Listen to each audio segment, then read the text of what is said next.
Hello everybody and welcome back to another Wuthering Waves video. Let's get into it. In the latest closed beta preview stream that was put on by Kuro Games, it was jam-packed with new changes to characters, bosses, and gameplay. We got to see some more footage of my current favorite husbando, Jian, as well as some other redesigned characters. But today I wanted to walk you through 5 character details you may have missed from the CBT preview. Now some of the names here are going to be brought forward from the technical test, and so they either may be mistranslated or outright changed after this, so just take that with a grain of salt. If there are any corrections for the information that I present in this video, you can look for a pinned comment down below where I'm going to list some of those changes. But let's jump into it. Number 1, blink and you'll miss it, brand new characters. Now, in very short snippets, we do see 2 characters that are introduced. One character that kind of looks like Luna Laurel from Punishing Gray Raven, as well as another character that can be seen hiding under one of those dragon dancing costumes that can be found in, Chinese culture. I just wanted to briefly bring them up as these are characters we have not seen before in the technical tests or in other media, so it's really exciting to see some brand new stuff drop in streams like these. If I was to put a guess out on this, and I probably shouldn't, but if I did, I'd say there's about a 60% chance that both of these characters become playable.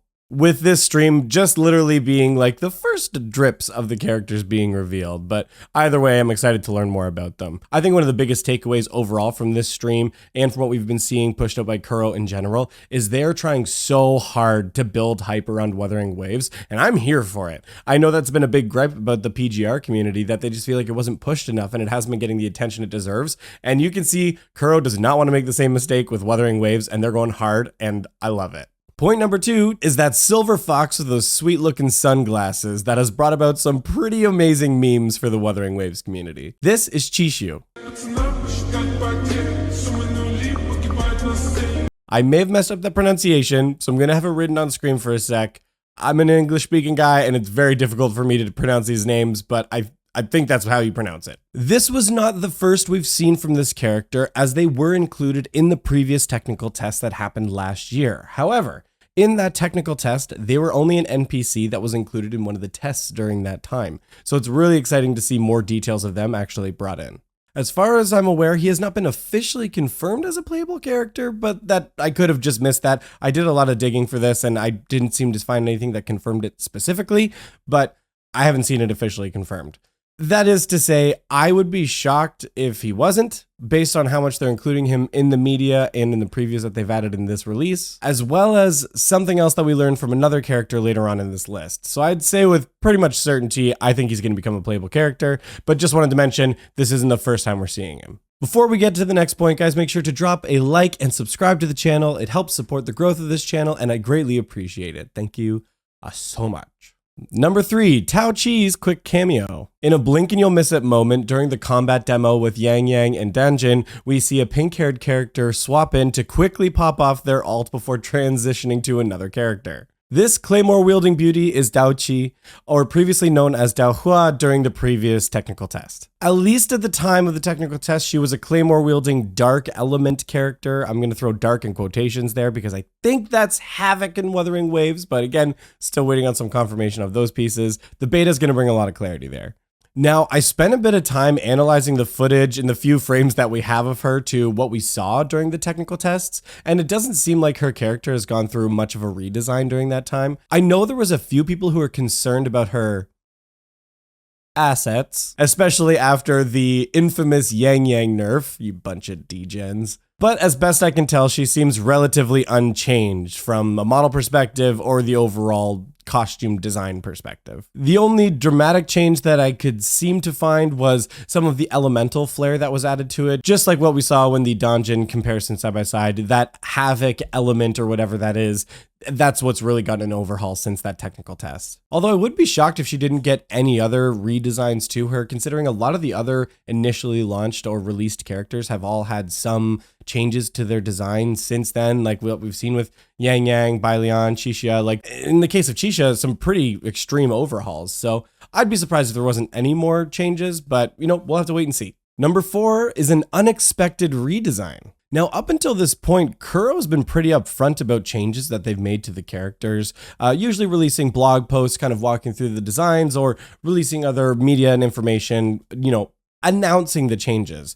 This is one that I haven't seen any announcements before this stream took place. Now, during the character showcase portion, we do get to see a character with long blonde hair. This is Juyeon, and that's a localized translated name, I believe. So that one is definitely subject to change on that one, but that's the name I've been able to find online. She originally had more of a cyberpunk look to her, but she still operated in a ranged combat capacity, and kind of Catalyst-like for Genshin players out there. Now, this character made a brief appearance in the character showcase where she has what I am describing as a little more of like a fairy vibe. Her outfit is a little more flowy. There's more pops of color that have been added to it. And I think it's a pretty welcome change compared to the original design. The original technical test model looked like this weird anime spacesuit kind of thing that was going on that, I don't know, I just didn't really care for and didn't think it was that neat. But the new design looks at least a little more interesting. Again, I'm still kind of shocked there was no other releases about it, so maybe we can expect to see something coming sooner from Kuro and kind of a similar post to what we've seen to the other character redesigns. Before we get on to the 5th point, we've got a little bonus round for you because, 5 points rounded off a little bit nicer. I just wanted to briefly draw attention to one character who's been around for a little while, but if you're new to Wuthering Waves, you don't really know anything about them, so I thought I'd just briefly mention this character right here. This is Shanhua. She is an ice element katana wielding character with a similar combat style to Yang Yang, who's been part of some other tests as well. I just wanted to quickly mention her because she's not really featured elsewhere in the video. I also wanted to quickly look at this Pyro boss character here, who has appeared allegedly in previous technical tests. I just wanted to quickly mention this Pyro character because I'm going to go out on a limb and say there's a solid 50-50 chance that this character becomes playable. Now, this is 100% pure speculation, so don't go in too hard on me on this one, but using Punishing Grey Raven as a basis, they've taken humanoid boss characters and brought them in to be playable characters in later releases to the game. For example, Roland, who a lot of people are saying this character is a little bit inspired from as well. So I just wanted to throw my hat in the ring and say, I actually really hope he does become a playable character because, I don't know, his overall aesthetic, that kind of like insane look that he has in the preview, it's just really exciting and I think he looks very cool. I hope he becomes a playable later on. But our 5th point for this video is mentioning the 2 brand new playable characters. And I know what you're thinking, Connor, we know there's 2 new playable characters. We watched the stream. Yes, but there's some extra details that I don't know if you're aware of because it was fairly surface level in the preview. We just kind of saw them, we got to see a little bit of their combat, and they moved on. That was it.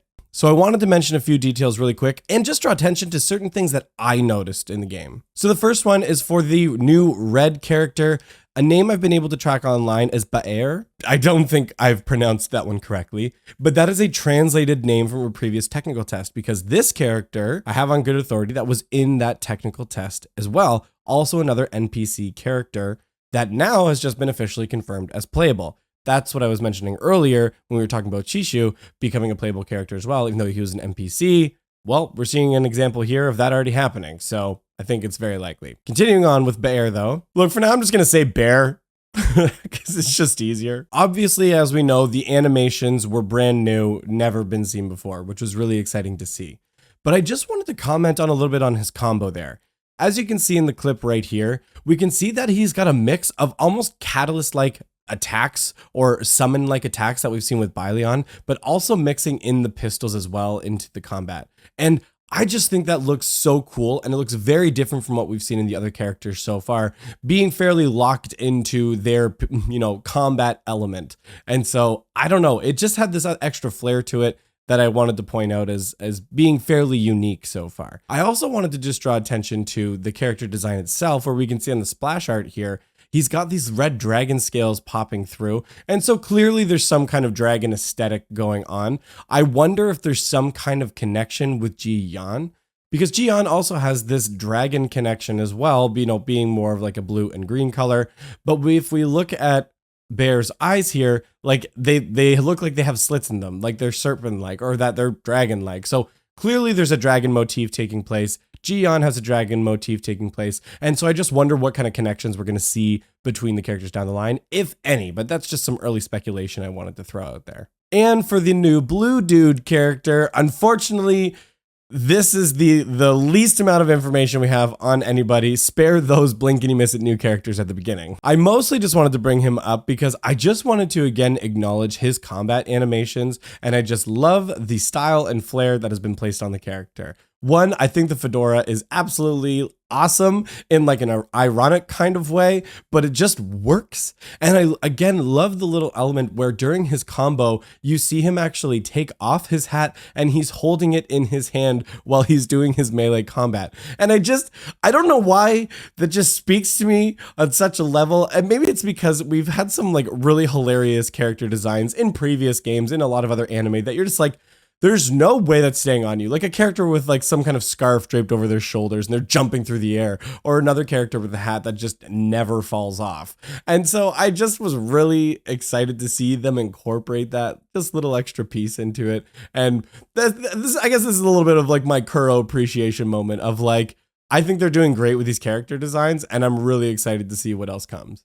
Just my final thoughts on the characters from the new information that we have is I'm really excited to see what other characters we see come for Wuthering Waves, especially with some of the new weapons and abilities. Like, for example, in Punishing Grey Raven, we have scythe-wielding characters, and we haven't seen any yet in Wuthering Waves. So I'm excited for them to, I'm speculating, but I'm assuming they're going to release some kind of scythe-wielding character at some point, and I'm really interested to see what they're going to look like. Something else I'd be interested to see, but we probably won't. Wuthering Waves is really fast-paced combat and gameplay, so I doubt they're going to release any full tank-style characters, but I'd be interested to see a character if there's like some kind of like, you know, heavily armored or with like a sword and shield of some kind, simply because with the confirmation of co-op being released into this game, I'd love to see a little bit more into like, you know, fitting certain roles within the co-op instead of it just being simply a DPS check and everybody's there just swinging at the same time.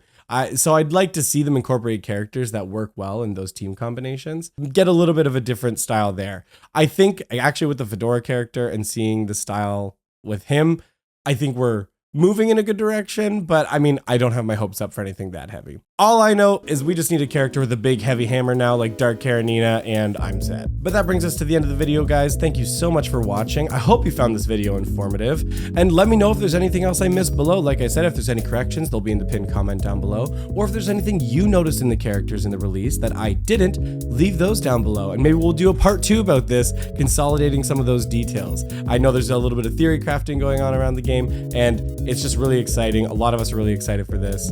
You know, we're going to be finding out about the closed beta test within the next couple weeks, and I'm so excited. Thank you so much for watching, and we'll see you next time.